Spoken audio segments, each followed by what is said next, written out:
আসসালামু আলাইকুম, সবাইকে আমাদের আজকের 29তম ক্লাসে স্বাগতম। প্রতিদিনের মতো আজকে আমরা কিছু ইম্পর্টেন্ট বিষয় শিখব এবং আমাদের অ্যাডমিশনের যে যাত্রাপথ সেটাতে একটু এগিয়ে যাব।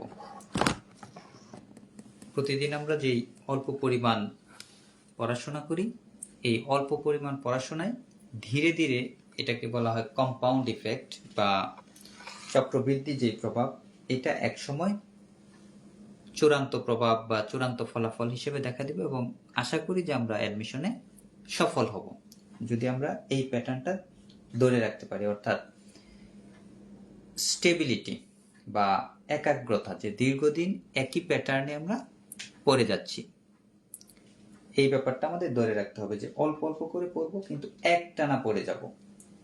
এই ব্যাপারটাই হচ্ছে সফলতার মূল মন্ত্র। একদিন প্রচুর পড়লাম, আরেকদিন পড়লাম না, এটা সফলতার ক্ষেত্রে বাধা স্বরূপ। তো আজকে একটা কোটেশনের মাধ্যমে আমরা ক্লাসটা শুরু করব। আমরা অনেকগুলি কোটেশন ইতিমধ্যে পড়েছি এবং প্রবাদ পড়ে ফেলেছি। প্রবাদ অর্ধেকের বেশি পড়া হয়ে গেছে, ইম্পর্টেন্ট প্রবাদগুলি। আশা করি এখন কোটেশনের উপর আমরা জোর দিতে পারবো। প্রবাদটা হচ্ছে বাংলায়, কোটেশনটা এরকম: ভুল করা মানবীয়। মানবীয় বলতে মানুষের কাজ বোঝাচ্ছে, আর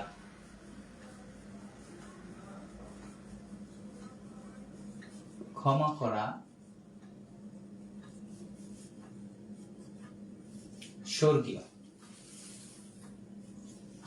অর্থাৎ ভুল করা মানুষের কাজ, ক্ষমা করা স্রষ্টার কাজ বোঝাতে স্বর্গীয় কাজ বোঝাচ্ছে, যে ক্ষমা করা স্বর্গীয়। খুবই চমৎকার একটা line.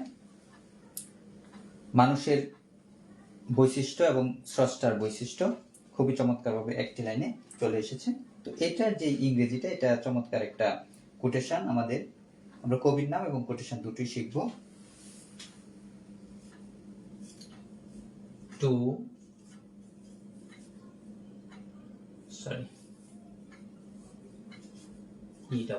R is human to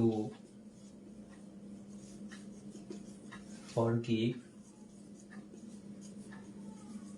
divine। এখানে একটা কমা থাকে, না থাকলেও একই অর্থ।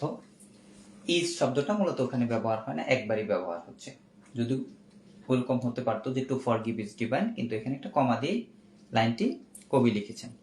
Two err is human to forgive divine.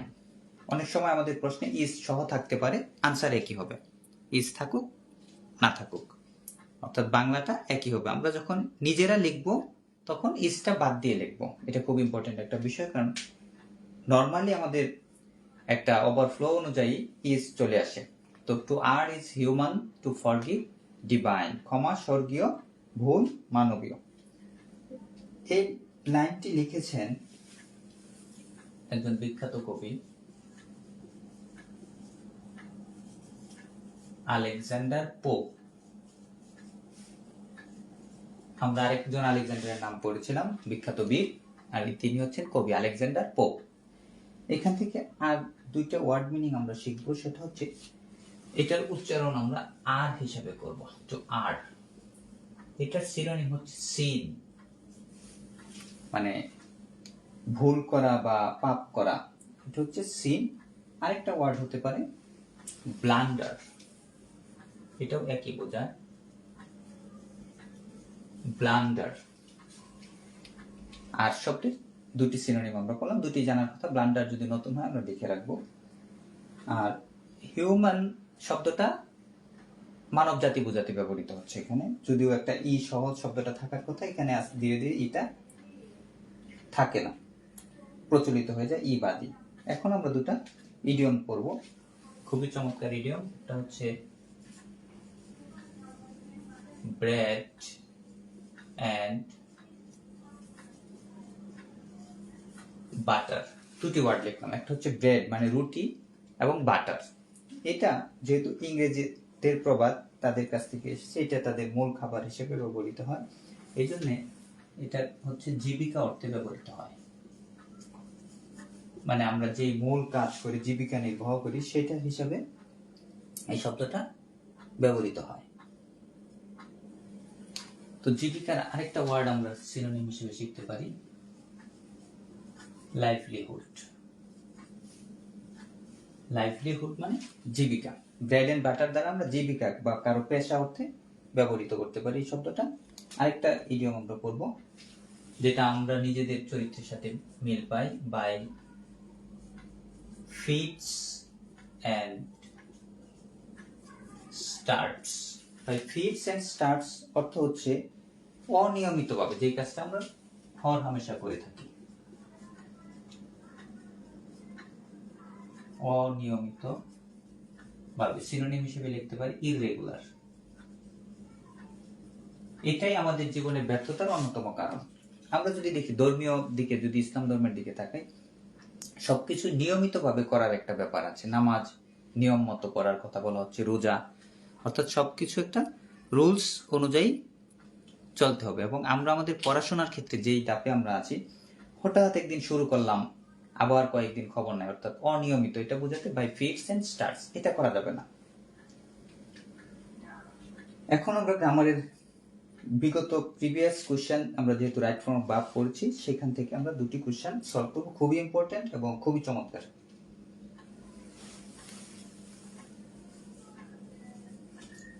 Just now. Just now অর্থ হচ্ছে এই মাত্র, হি, তারপর শূন্যস্থান, হিজ ডিনার, অর্থাৎ এই মাত্র সে তার ডিনার কিছু একটা করেছে। আমরা অপশনগুলি দেখি, তারপর আনসারের দিকে। প্রথম হচ্ছে ইট,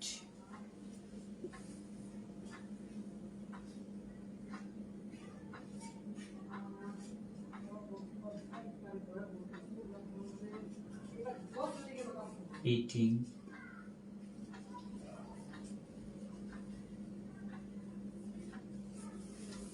has, have,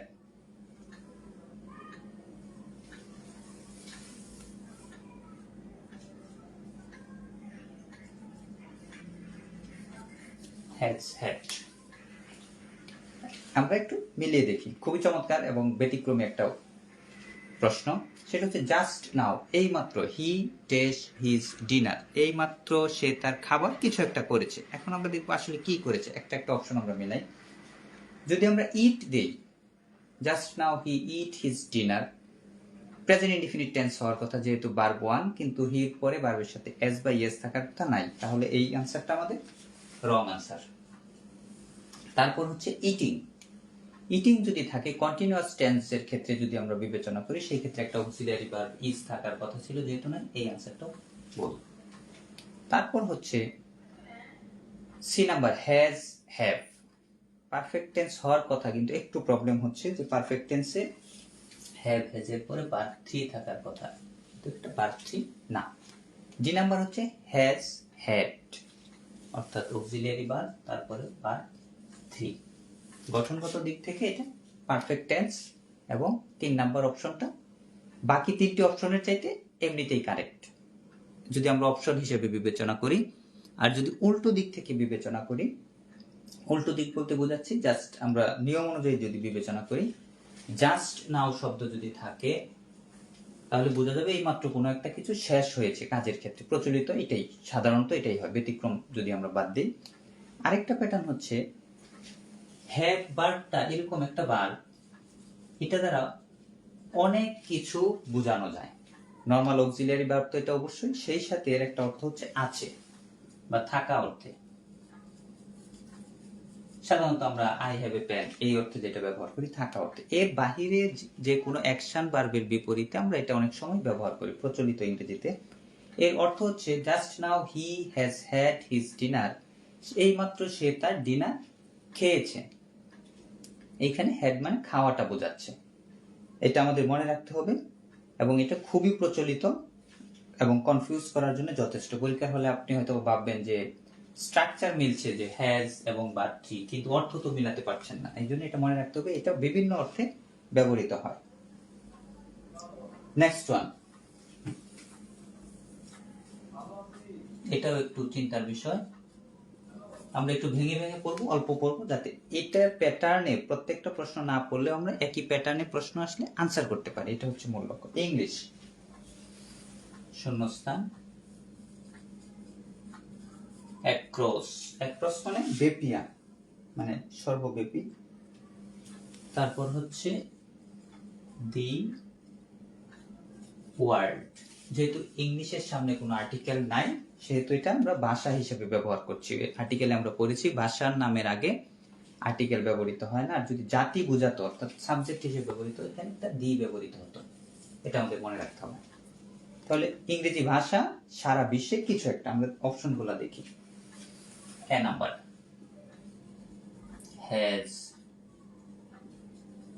spoken. B number, is spoken. C number, is speaking. Sorry, S-P-E-A-K, speaking. এখন আমরা তিনটা অপশন একটু মেলানোর চেষ্টা করব।